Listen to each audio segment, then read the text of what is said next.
ओम नमः शिवाय। जय माता दी। दोस्तों कैसे हैं आप सभी लोग। दोस्तों 16 दिन के जो व्रत होते हैं महालक्ष्मी की वह आने वाले हैं। यह 16 दिन के व्रत हैं, 16 दिन के लिए रखे जाते हैं। इसमें महालक्ष्मी की पूजा अर्चना विशेष रूप से की जाती है, व्रत रखा जाता है, कलश की स्थापना की जाती है। और थोड़े दिन पहले मैंने वीडियो डाली थी, लेकिन फिर भी बहुत सारे लोगों के क्वेश्चंस आ रहे थे मुझे मेल में कि जो ईज़ी विधि है महालक्ष्मी की 16 दिन की वह आप बताइए।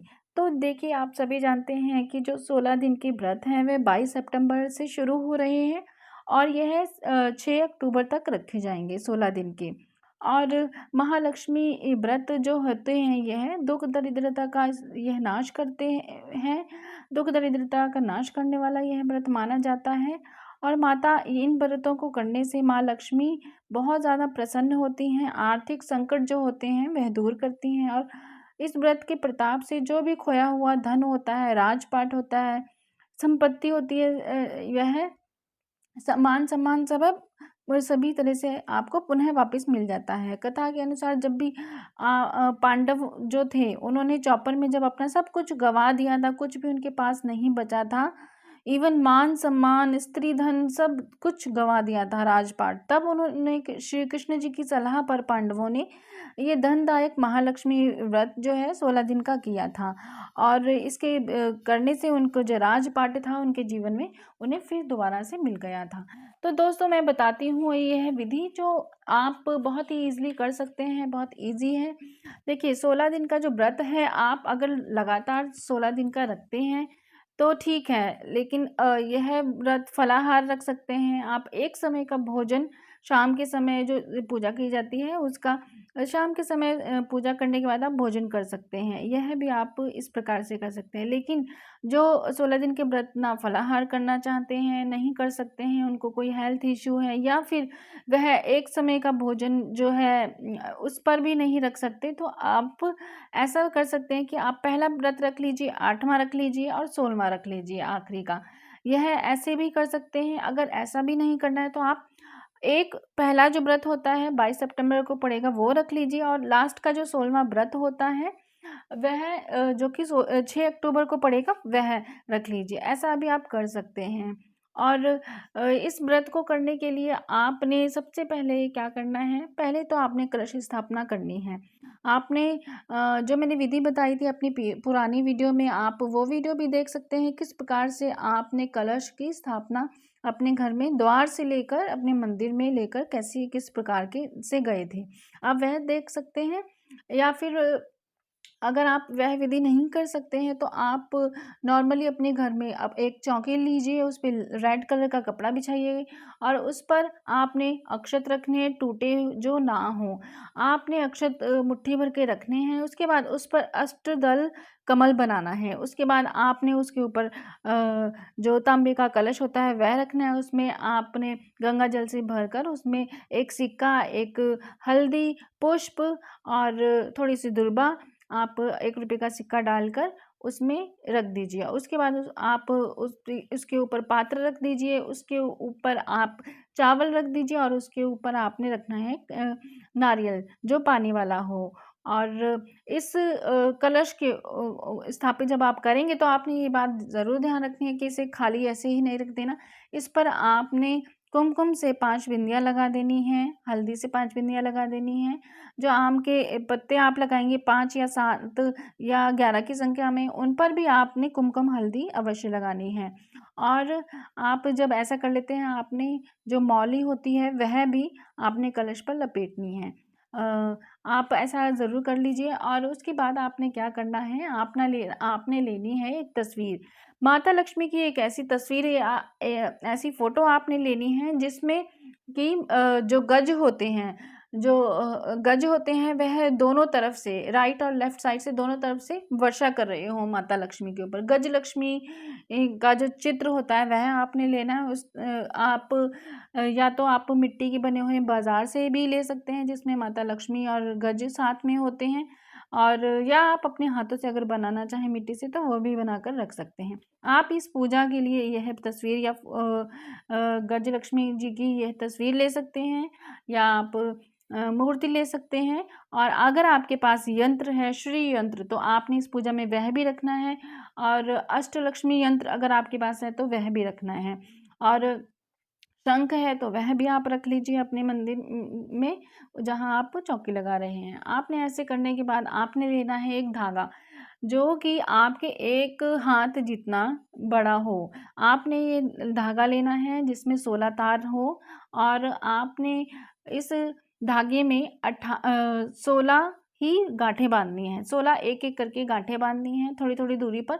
आप एक गांठ बांधोगे तो महालक्ष्मी जी का मंत्र बोलते हुए, जो भी आप मंत्र जाप करते हैं, या अगर कोई मंत्र जाप नहीं करते, कोई मंत्र नहीं पता है, तो जय माँ लक्ष्मी कह के भी आप एक एक करके गांठ बांध सकते हैं। और इसे गांठ 16 की संख्या में इस धागे में गांठ बांधने के बाद आपने इसको हल्दी में अच्छे से, गीली हल्दी में अच्छे से आपने इसको रख देना है, जो कि यह रंग, ये जो धागा है या ये जो मौली है वह अच्छे से पीले रंग में हो जाए।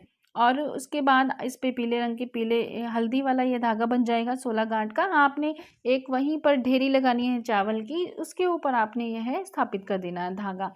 और ये 16 गांठों का धागा आपने स्थापित करना है। आपने स्थापित करने के बाद इस पे कुमकुम लगाना है, चंदन लगाना है, और अक्षत रखने हैं, धूप और दीपक दिखाना है। और एक तरीके से ये है स्थापना हो जाती है। ये 16 दिन आपने लगातार इस धागे की, 16 गठान वाले इस धागे की आपने पूजा करनी होती है। और यह जो आप पूजा करेंगे पूरे पूरे के पूरे 16 दिन तक ही करेंगे इस धागे की। और आप जब ये 16 दिन की तक इस धागे की लगातार पूजा करते हैं तो ये बहुत ही ज़्यादा जागृत हो जाता है, बहुत ही ज़्यादा शक्तिशाली हो जाता है। और जिस दिन लास्ट दिन होगा, उद्यापन वाले दिन, पूजा करने के बाद आप इस धागे को अपनी कलाई में बांध सकते हैं, पहन सकते हैं, और अपने गले में भी पहन सकते हैं। और यह धागा जो है आपने 1 साल तक पहन कर रखना होता है। अगली साल जब फिर से आप यह व्रत रखेंगे 16 दिन के महालक्ष्मी के, आप उस समय इसको उतार कर दूसरा बदल सकते हैं, लेकिन उससे पहले आप इसको ना उतारें, ना बदलें। ठीक है, आपने ऐसे करना होता है। कलश का मैंने बता दिया, 16 ये जो 16 गांठों वाला धागा था, इसके बारे में भी बता दिया। अब आगे चलते हैं। देखिए, जब अगर आपने कमलगट्टे की माला आपके घर में है, या सफेटिक की माला आपके घर में है, तो आप उसे पूजा उसकी ज़रूर कीजिए। आप मंदिर में रख सकते हैं। और जब भी आप पूजा वगैरह करते हैं, तो जैसे आपने धूप दीप दिखाया, तो आप इनको भी धूप दीप ज़रूर दिखाइए। दुर्वा घास है, गणेश जी को आप ज़रूर अर्पित करें। और 16 की संख्या में माता लक्ष्मी को दुर्वा घास ज़रूर चढ़ाएं। 16 श्रृंगार आपने चढ़ाना है माता लक्ष्मी को। अगर यह संभव नहीं है आपकी स्थिति के अनुसार, तो आप कोई भी एक सुहाग की एक चीज़ चढ़ा सकते हैं माता को। जैसे कि आप सिंदूर चढ़ा सकते हैं। और आप सिंदूर जब चढ़ा देंगे तो उस सिंदूर को आप माँ का आशीर्वाद समझकर आप खुद भी उसका यूज़ कर सकते हैं। भोग के लिए आपने माता लक्ष्मी को सफ़ेद चीज़ों की ही आप भोग लगाएं, जैसे कि मिठाई हो गई, मीठी चीज़ें आपने भोग लगानी, दही हो गया, आप दही भोग के लिए लगा सकते हैं, मिश्री लगा सकते हैं। मिश्री, दही, चावल की आप खीर बनाते हैं, बहुत ही ज़्यादा उत्तम होता है, माता लक्ष्मी को बहुत ज़्यादा प्रिय है चावल की खीर। आप वह भी माता लक्ष्मी को भोग लगाने के लिए वहाँ रख सकते हैं। और कोई भी सफ़ेद मिठाई हो गई, वह आप वहाँ माता लक्ष्मी को भोग के लिए रख सकते हैं। सुबह भी कर सकते हैं आप ये पूजा, और शाम को भी कर सकते हैं। काफ़ी लोगों ने कहा था कि सुबह हमारे पास टाइम नहीं होता, तो हम शाम को कर सकते हैं सिर्फ। देखिए, सुबह और शाम 2 समय अगर करते हैं तो बहुत ही ज़्यादा अच्छा है। अगर नहीं आपके पास टाइम है, तो कम से कम एक समय की पूजा ज़रूर करें, सुबह करें या शाम को करें। ब्रह्म काल में कहते हैं, जैसे कि अगर आप ब्रह्म काल में करते हैं, सुबह ब्रह्म मुहूर्त के समय पूजा करते हैं, तो बहुत ही ज़्यादा अच्छा है। और शाम के समय तो बहुत ज़्यादा अच्छा है। ये 2 काल जो होते हैं, ब्रह्म काल और ये शाम के समय का संध्या काल, तो ये दोनों ही माता लक्ष्मी के ही समय होते हैं। और इस समय अगर आप पूजन करते हैं माता लक्ष्मी को, तो बहुत ही ज़्यादा इसके शुभ परिणाम आपको देखने के लिए मिलते हैं। तो दोस्तों, 16 दिन तक कोई भी चीज़ आपने जो आपने स्थापित की है वहाँ पर बिल्कुल भी नहीं हटानी है, और ना ही उसको हिलानी है। अगर आप घर के मंदिर में भी कर रहे हैं, तब भी आपने कोई भी चीज़, कलश स्थापना की है, वह भी, यह 16 गांठों का जो धागा स्थापित किया है, वह भी, माता की मूर्ति, माता की तस्वीर, गणेश जी और गौरी जी आपने विराजित किए हैं, तो आपने उनको बिल्कुल भी वहाँ से हिलाना या उठाना नहीं है। और एक बात और, आप यह जब स्थापित करेंगे लक्ष्मी जी की मूर्ति, आपने गौरी गणेश जी की वहाँ पर मूर्ति भी स्थापित करनी है। अगर आपके पास गणेश जी और गौरी जी की मूर्ति नहीं है तो गणेश जी के लिए आप सुपारी ले लीजिए, उसके ऊपर कलावा लपेट दीजिए और गणेश स्वरूप में आप उनकी पूजा कर सकते हैं। और हल्दी की गांठ को वहाँ पर साबुत हल्दी की गांठ को रखकर आप गौरी जी की भी पूजा कर सकते हैं, क्योंकि आप कोई भी पूजा करते हैं गौरी गणेश जी की पूजा से ही आरंभ होता है। तो आपने इस पूजा में भी उनको स्थापित करना है, वहाँ पर उनकी पूजा अवश्य करनी है। जो स्टार्टिंग है गौरी गणेश जी की पूजा से करना है, फिर कलश की करनी है पूजा, फिर उसके बाद 16 गठान वाला जो धागा है उसके करनी है, और फिर माता लक्ष्मी जी की करनी है। इस प्रकार से इस क्रम में आप पूजा कर सकते हैं। और आप 16 दिन के जो व्रत लोग रख रहे हैं, फलाहार या फिर एक समय का भोजन का संकल्प लेके, आपने इनको तोड़ना नहीं होता है। आप सोच समझ कर ही संकल्प लीजिए जब भी आप लेते हैं। पहले दिन आपने संकल्प लेना होता है, आप सभी जानते हैं इस बात को। और तुलसी जी के लिए मैं आपको ज़रूर बताऊंगी कि तुलसी जी के इन दिनों में आपने डेली जल देना है उनको। ध्यान रखिए कि एकादशी और संडे वाले दिन उनको जल ना दीजिए, क्योंकि वह तुलसी माता जी विष्णु भगवान के लिए निर्जला व्रत रखती हैं। और शाम को दीपक भी आपने ज़रूर लगाना है। दीपक एक प्रकार से आपने प्रेम पूर्वक गाय के देसी घी का लगाना है और धूप दीप दिखानी है।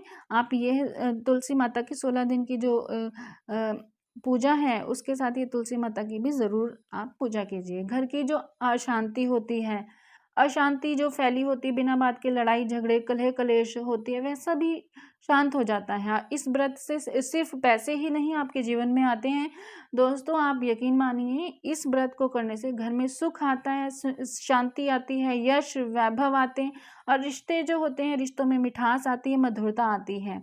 और आप जब ये करेंगे व्रत, आपको खुद ही अपने जीवन में बहुत बड़ा बदलाव देखने के लिए मिलेगा। दोस्तों, रंगोली भी ज़रूर बनाइए, छोटी सी ही सही। एक कहते हैं ना कि सिर्फ और सिर्फ फॉर्मेलिटी, तो यही समझ लिए रंगोली बनाना भी ज़रूरी है। आप अपने जहाँ स्थापना की है वहाँ अच्छे से सुंदर से सजाइए। और जो आपकी दहलीज़ है, दहलीज़ पूजन भी आप कीजिए। अब आप डेली नहीं कर सकते, सुबह नहीं कर सकते, तो शाम के समय कर लीजिए। आप एटलीस्ट जो फर्स्ट डे है 22 सितंबर को जो फर्स्ट व्रत रखा जाएगा, तो आप उस दिन तो ज़रूर कर लीजिए, उस दिन कर लीजिए, आखिरी के दिन कर लीजिए। लेकिन मैं तो यही कहूँगी कि डेली कर सकते हैं तो कर लीजिए, सुबह या शाम किसी भी समय आप दहलीज पूजन करिए। अगर दोनों समय करते हैं तो बहुत अच्छा है। रंगोली बनाकर आप दीपक वहाँ पर लगा सकते हैं। रंगोली सुबह अगर नहीं बना सकते, नहीं बनानी आती, मार्केट में या ऑनलाइन ईज़िली आपको इसके रंगोली के जो सांचे होते हैं वह आपको मिल जाएंगे। रंगोली बनाने के स्टेंसिल बोलते हैं इन्हें, वो आपको ज़रूर मिल जाएंगे। आप लेना चाहें तो बना ले सकते हैं। लक्ष्मी जी के जो चरण होते हैं वह आप अपनी दहलीज पर बनाइए, रंगोली बनाइए। उसके बाद दोनों तरफ अपनी दहलीज के दीपक रखिए, और बीच में जो होता है दीपक माता लक्ष्मी का, वह आप एक कटोरी ले लीजिए, उसमें चावल रख लीजिए, उस पर दीपक प्रज्वलित कर लीजिए। और इस प्रकार से आपने धूप दीप करना है, और धूप दीप करके आपने पुष्प अर्पित करने हैं। एक प्रकार से आप सभी जानते हैं कि जो दहलीज अगर आपके घर की सुंदर है तो सब कहेंगे हाँ बहुत अच्छा है, घर में प्रवेश करने का मन करेगा। उसी प्रकार से अगर आपने दहलीज सुंदर बनाई है तो माता लक्ष्मी आपके घर की तरफ खुद ही खिंची चली आएंगी। आपके घर की दहलीज की सुंदरता पवित्रता को देखकर वह आपके घर में प्रवेश अवश्य करती हैं। तो जिनकी दहलीज सुंदर साफ सुथरी नहीं होती है वहाँ पर नेगेटिविटी प्रवेश करती है, और जो अच्छी साफ सुथरी होती है, धुली हुई होती है, अच्छे से पूजन किया हुआ होता है, सुंदर सी रंगोली वगैरह बनी होती है, पूजन किया होता है, दीपक लगा होता है, आप कुछ नहीं कर सकते, एक दीपक तो लगा ही सकते हैं अपनी दहलीज पर। तो ऐसे घरों में पॉजिटिविटी माता लक्ष्मी प्रवेश करती हैं। और आपने ऐसे करना है। और व्रत का मैंने पहले पिछली वीडियो आप देख सकते हैं, उसमें मैंने बताया कि आप किस प्रकार से सुबह फलाहार कर लीजिए, और शाम के समय पूजा के बाद आप बिना लहसुन प्याज का भोजन ग्रहण कर सकते हैं। और यह जो पूजा है वह व्रत हैं जो 22 सितंबर से शुरू हो रहे हैं और 6 अक्टूबर तक रहेंगे। इसका जो शुभ मुहूर्त है पूजन का, सुबह का जो पूजन का मुहूर्त है फिर 7:40 से 9:11 तक रहेगा। दोपहर का जो पूजन समय है 12:14 से 1:45 तक रहेगा। और रात का जो पूजन का समय है वह 9:16 से 10:45 तक रहेगा। तो आप इस समय आप पूजा अर्चना कर सकते हैं। दोस्तों, आपने इत्र सेवा ज़रूर करनी है, माता को इत्र लगाना है ज़रूर। और इससे बहुत ही ज़्यादा जो शुक्र ग्रह होता है हमारा स्ट्रॉन्ग हो जाता है, और धन आगमन के जो रास्ते होते हैं वह पूरी तरह से हमारे जीवन में खुल जाते हैं। तो वीडियो आपको ज़रा सी भी अच्छी लगी हो तो प्लीज़ लाइक कीजिए, शेयर कीजिए और चैनल को सब्सक्राइब ज़रूर कर लीजिए। आगे जानकारी लेकर आती रहूँगी। ओम नमः शिवाय, जय माता दी।